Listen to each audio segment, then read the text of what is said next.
How to fix the last backup could not be completed in iOS 16. If you are saying last backup could not be completed on iOS 16, it usually means there is an issue with iCloud storage or your connection. Firstly, restart your iPhone.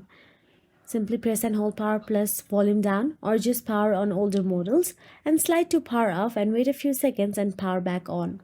Sometimes a simple restart can fix backup glitches. Now, once on your home screen, all you have to do is check for the Wi Fi connection. iCloud backups only work on Wi Fi, not on mobile data. Make sure your iPhone is connected to a strong Wi Fi network, or you can simply try toggling airplane mode on and off or restart your Wi Fi router.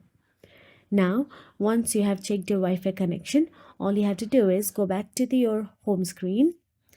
And now, once on your home screen, simply look for the settings app available there, and all you have to do is tap on the settings app.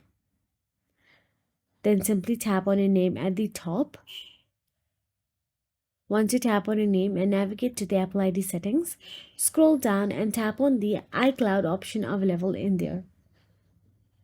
Now, once inside iCloud, check for your iCloud storage space. If your storage is full or almost full, then backup can fail. Delete all backups or upgrade your storage plan if needed. And that is it.